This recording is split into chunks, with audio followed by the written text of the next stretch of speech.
Se escucha bien, ¿no?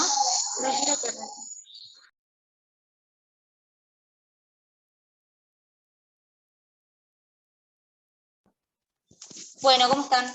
Bueno, este es un caso que tuvimos todo este mes con Juli y Pato, y lo seguimos junto, como dice ahí, con gastroenterología, hepatología, infectología, es algo multidisciplinario, y la idea del caso es que nos ayuden a aportar ideas. Bien. Bueno, se trata de un paciente masculino de 53 años, que tiene como antecedente tabaquista, dislipémico e hiperuricemia, y lo importante, relevante del caso, es que es cirrótico, child B, por alcoholismo. Como complicaciones de eso tiene SAE, hemorragia variceal y trombosis portal. Este paciente, por presentar varices esofágicas y gástricas, en el 2020 tuvo 3 vedas para el cual realizaron tratamiento con banding, como dice ahí.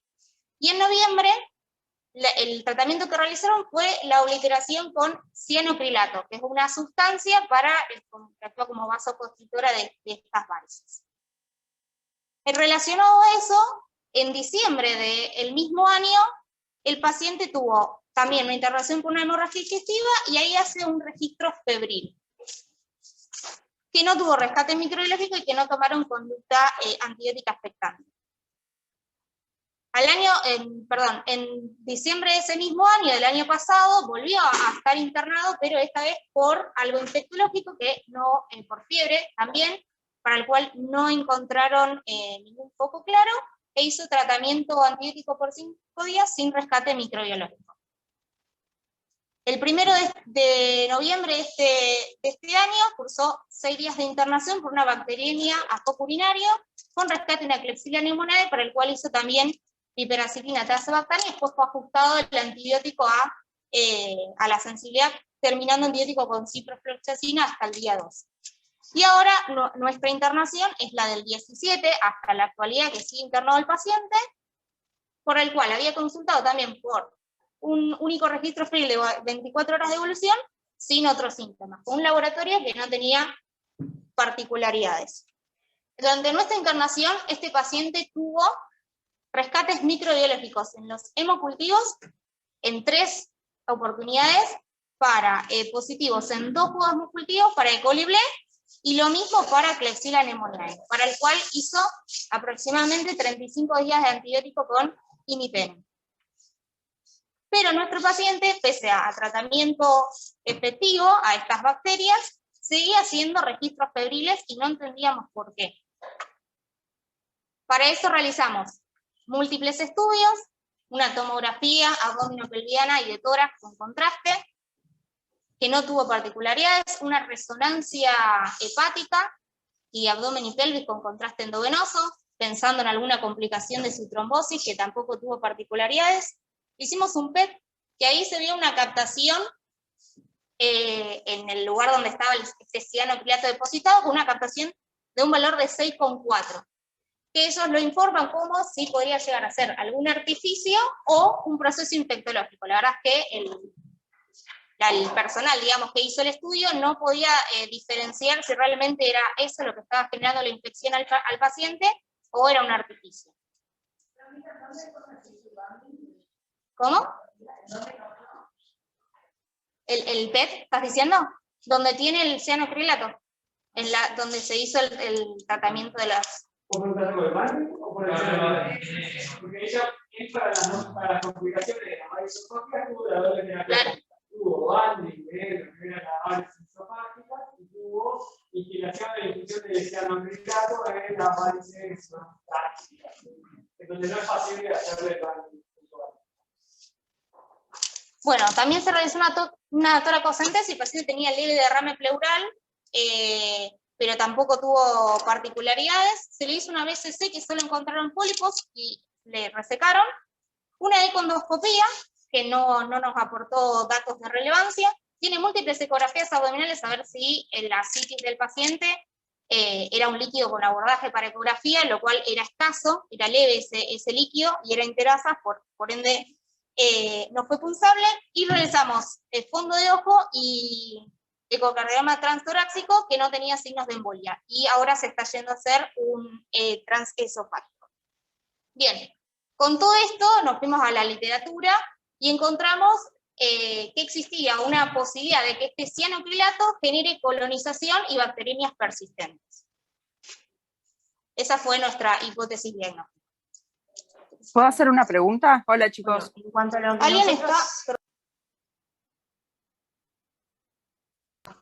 en cuanto a lo que nosotros encontramos, Redinfecto nos facilitó un paper que era un reporte de 7 casos con bacteriemias persistentes, y todos estos pacientes habían sido tratados con inyección de cianocrilato por varices gástricas sangrantes.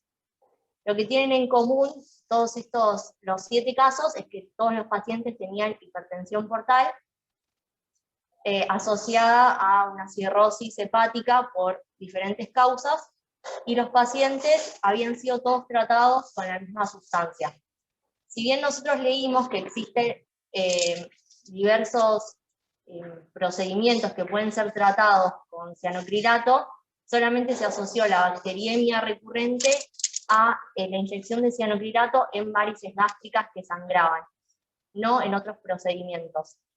Y el otro dato positivo que encontramos, todas aquellas personas tenían una edad promedio de 55 años, que es la edad aproximada de nuestro paciente, se podía desarrollar la bacteriemia entre los 14 días post-inyección y el año de dada la inyección de cianocrilato, y por otro lado era una bacteriemia de pacientes con fiebre que le habían descartado otras causas, y lo único que tenían como positivo era este tratamiento previo. No existían muchas herramientas diagnósticas más que el descartar otras causas, que fue lo que hicimos nosotros, y sumado a eso, uno de los casos lo que reporta es un PET con una captación a nivel de donde habían hecho la inyección con cianocrilato, tenía una captación alta. Entonces, lo que dicen es que básicamente una bacteriemia persistente sin un foco claro con un paciente que había sido tratado con esta sustancia y un PET que captaba a ese nivel, entonces arman la teoría de que podría ser una infección, más que nada una bacteriemia causada por el cianocrilato. Está reportado que hay muy pocos casos. Sí, lo que reportan es que existe lo que es como una fiebre transitoria después de la inyección, pero no hay mucho acerca de lo que es la bacteriemia recurrente y tratar a un paciente con antibióticos y que el paciente siga rescatando, como el nuestro, la misma bacteria en hemocultivos, y no encontrarle en ningún momento durante la internación otro foco más que este. Una pregunta, los gérmenes serán distintos, ¿no? Las distintas bacterias siempre son vacilos negativos, pero son dos. Son dos. Siempre son vacilos negativos. Sí, son los dos. Es más, como presentaba explicar que podemos llegar un poquito tarde, este paciente la verdad que fue muy interesante cómo fue su evolución, porque viendo de lo que empezamos a ver ahora hacia atrás, desde antes, el señor en realidad con todo esto interpretamos que es una no se escucha, José. Bueno, la llama, a pesar del tratamiento antibiótico adecuado, la sigue haciendo un tratamiento adecuado con un carbapenem, las bacterias son por dos bacilos negativos, una coli y una Klebsiella, con diferentes sensibilidades, pero las repite, o sea, en un hemocultivo tiene la Klebsiella, en otro aparece la coli, en otro aparece la Klebsiella, y como que va alternando. Y uno de esos mismos gérmenes fue el de la internación previa, que se interpretó como una infección urinaria. Exacto, por ahora no lo cambió igual. ¿Qué separación tenés entre el último más el menos? En realidad no, el señor estuvo una semana sin antibióticos desde su primera cipro y se reinterna y vuelve a estar bajo. Vuelve a tener hiperbril. El 6, que ahí se fue de alta, y el 17 vuelve. Y en realidad el estudio encontró era orientado siempre a descartar otros focos más frecuentes en un paciente con cirrosis, que la verdad que no tenía líquidos punzables, derecho, digamos, con Selenia, se termina finalmente haciendo un test para ahora el ETE para, bueno, descartar eventualmente el control del sitio, la activities, insisto, no sé, algún acceso oculto tampoco, pero bueno, control del PET, tampoco dentro de los países en el TTP, la del ETE, y nosotros le contamos a nuestro pase, y Felipe, porque no voy a hacer desarrollo del diagnóstico, porque Felipe, lo contamos al caso, y Felipe Guayer en el central nos dijo, este señor no tiene, por ejemplo, yo lo había odiado al antecedente de Luciano Pilar, porque la verdad que no le había dado importancia, lo conocía como muy importante, y Felipe nos dijo, este señor no tiene que sacar Luciano Pilar en las varices, y sí, y nos mandó a hacer así, porque había que preocuparse de hacer en el central. ¿Y cuánto lleva de ser localizado? No, en noviembre del año pasado se puso el cine pilato y Ya en diciembre empieza con estas concentraciones. Igual, y es un poco lo que planteaban las chicas. Cómo ponerle el rótulo y asociarle a bacteria persistentemente positiva a esta vigilación celular.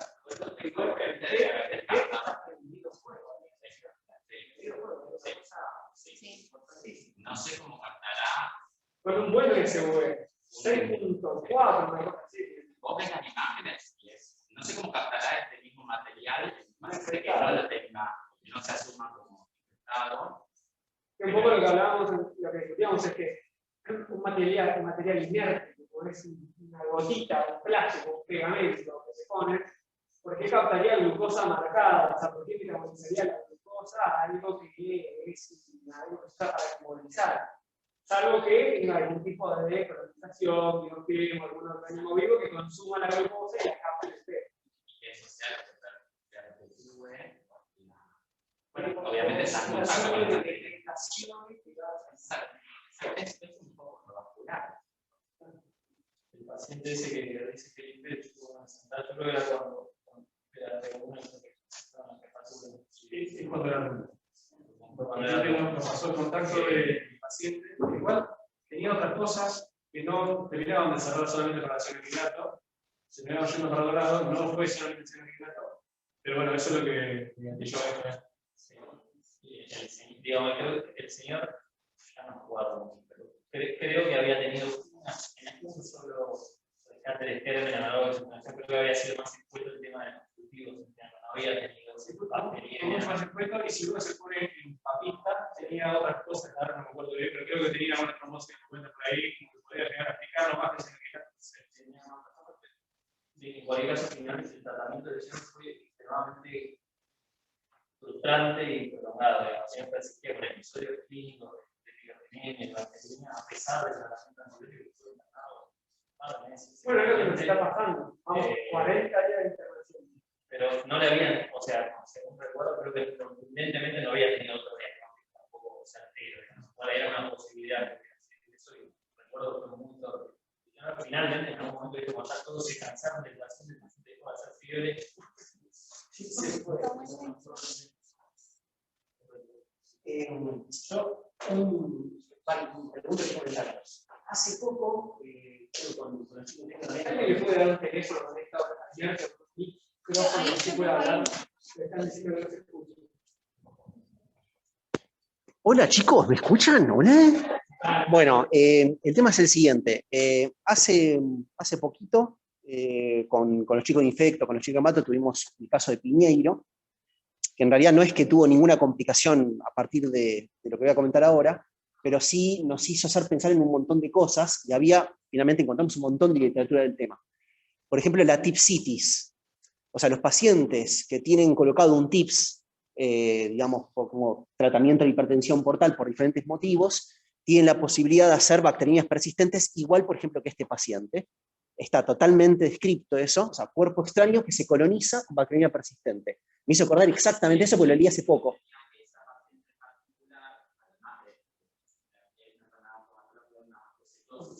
Bueno, mastocitosis.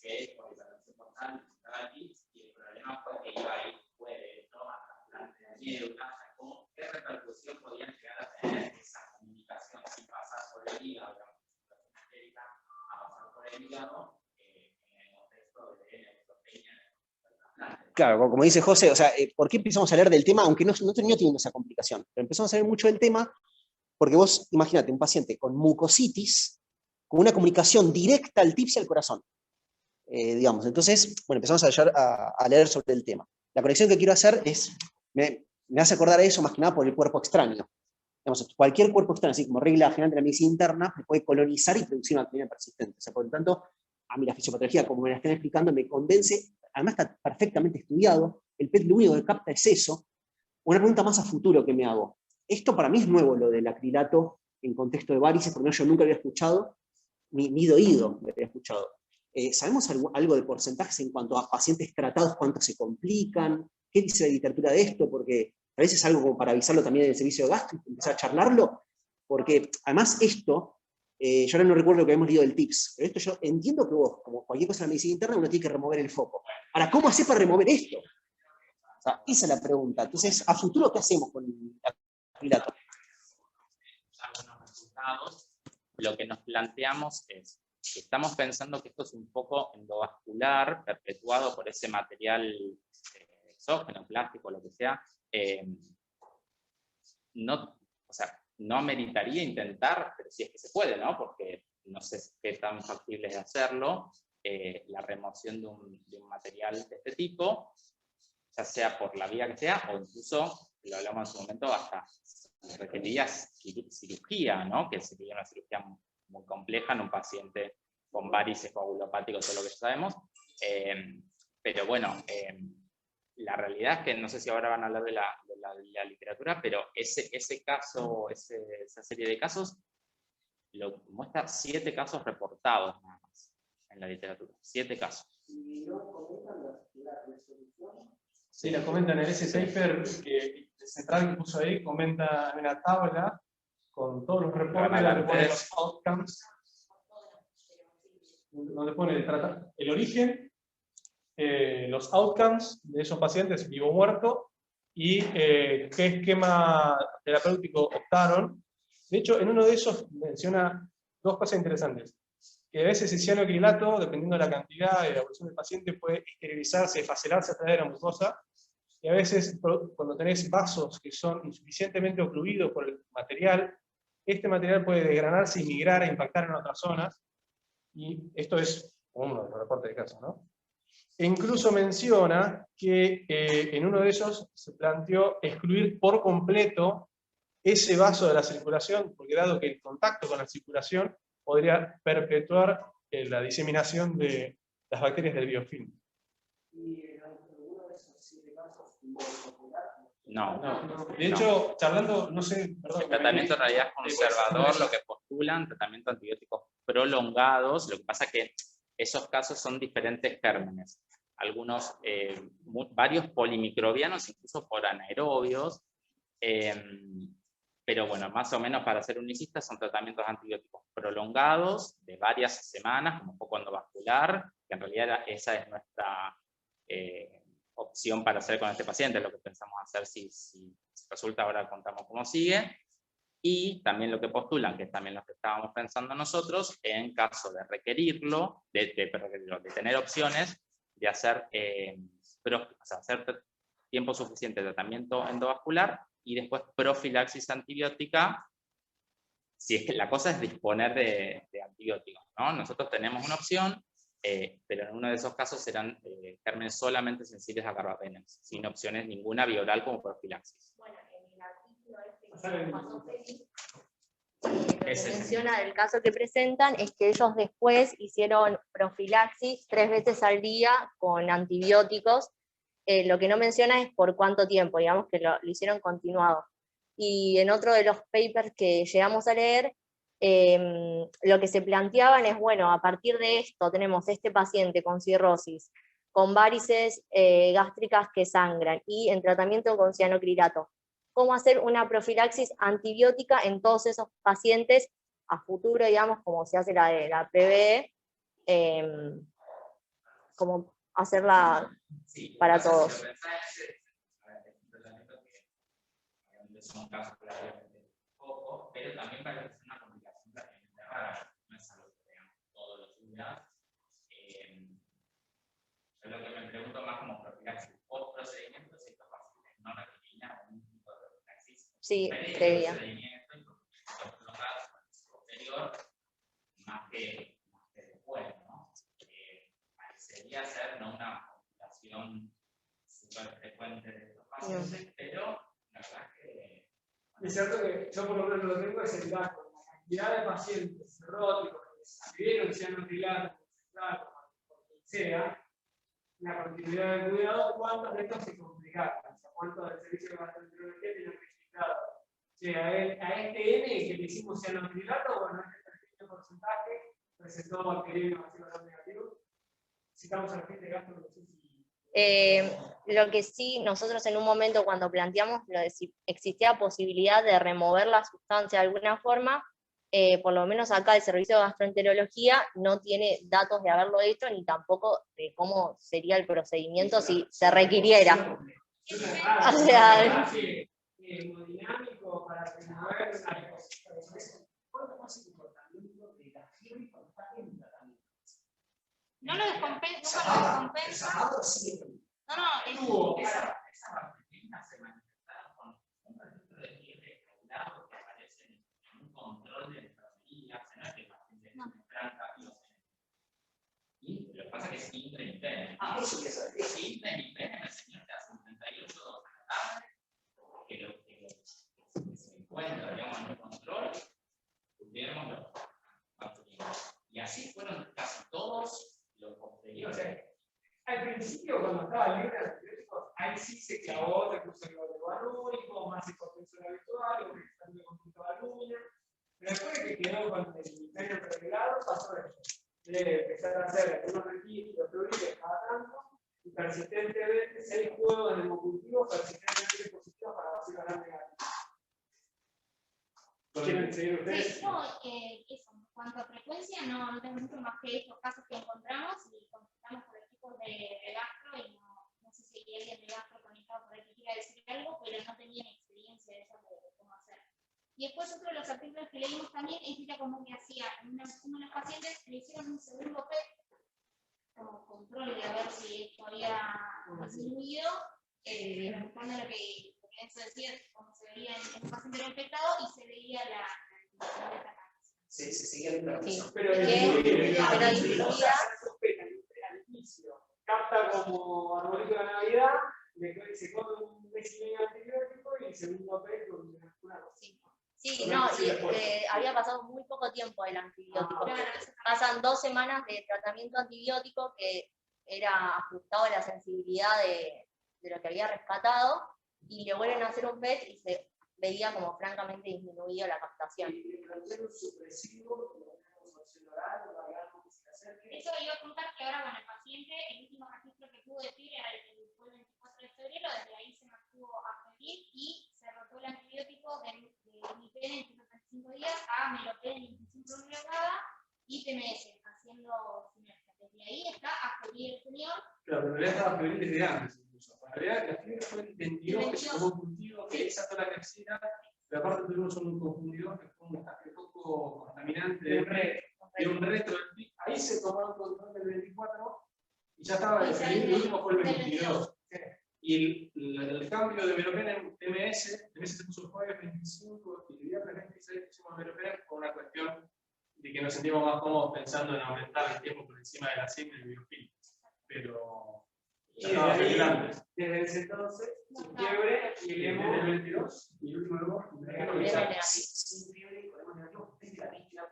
no, antes. Antes del cachito. Un cachito antes, pero no lo cambiamos, lo dejamos así. Fue la institución prolongada, el día Hicimos Melopen, no doble dosis, doble común, pero sí prolongada, y agregar TMS tembloroso.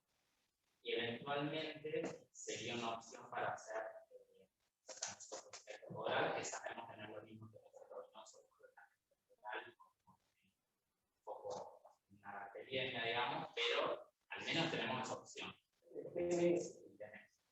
Recién me mandó un mensaje a Rodrigo Bañani que terminó en pasarme el eje, que era el único que estaba pendiente y no tiene tipo de vegetación, ni ninguna complicación. Vamos a hacer una pregunta a todo el mundo. A mí la idea que no sabía la intensivía pregunta quién sabe la limitación. O sea, yo sé que se hizo varios banding y en algún momento se decidió. Que Yo no conozco limitación exacta de eso. Creo que por ejemplo, Me parece que son por las varices gas. San Fermín, como una liga, en lugar de yo hice la ciencia básica, tiene un centro de referencia de tecnología y tiene mucha experiencia en eso y mucha experiencia en océano quilato. Me comentaba que el océano quilato se utiliza más que nada varices gástricas, claro, el banding no es tan efectivo. Y aparte, específicamente preguntando sobre la posibilidad de extraer en el quilato, digo que rotundo no. Pero ella consultó con los jefes de allá, de ese centro, que está San Martín de la Plata, y para ellos fue un rotundo no se puede sacar ese cristal. En el quilato se tiene que quedar ahí. es algo que tenemos que ver muy común, o una realidad que o es ellos lo utilizan muy seguido porque tienen un alto porcentaje de éxito con la terapéutica seminar. Eso lo utilizan seguido. Si se esofágica que se le puede hacer daño, va daño, y si la varice gástrica, entonces la sensibilidad le hace un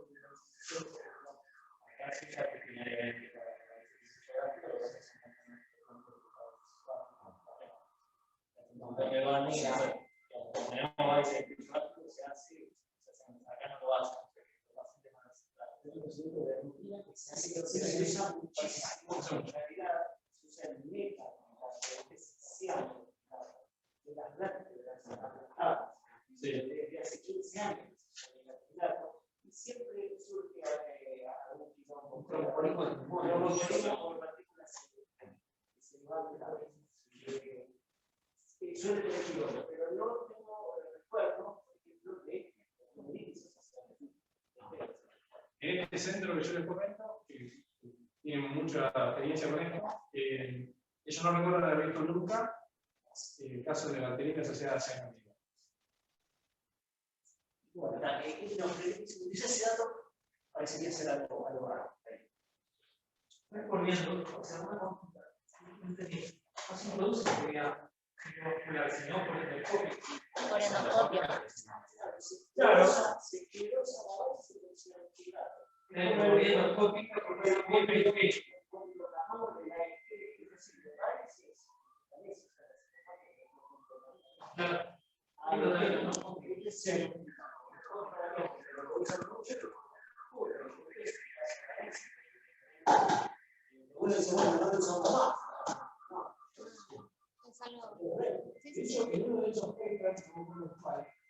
Mencionaba que era seguro, de hecho hay una frase, no voy a buscar los cuantos, decía que era suficientemente seguro como para seguir utilizándolo a pesar de que suceda esto.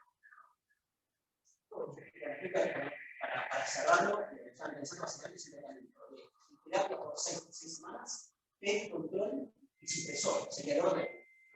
Más o menos. Esa es una buena pregunta en realidad. El tema es el tiempo de internación que tiene que dar el paciente con este tratamiento.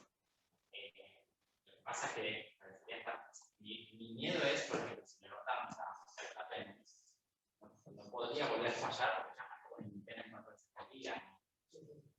No sé si la veterinaria lo controla o el tiempo prolongado, la verdad que no sé.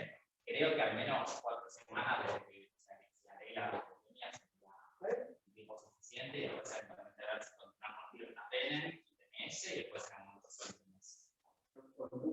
No es una ruta basada en evidencia, hay equipos que ganan no se cambian. La gravedad de un Claro, pero tengo que control me parece.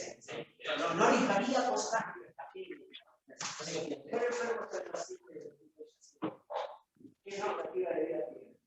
No está ni siquiera en plan práctico, pero todavía no hay tipo de Exacto. pero está bien. Años 53. Un señor joven como Sí. sientan, le faltan 2 meses para la lista. Bueno, en realidad depende de si recurre o no. El ranking, imagínate, si no tiene una prótesis rectal con tratamiento de supresor. Tranquilo, una mala noticia.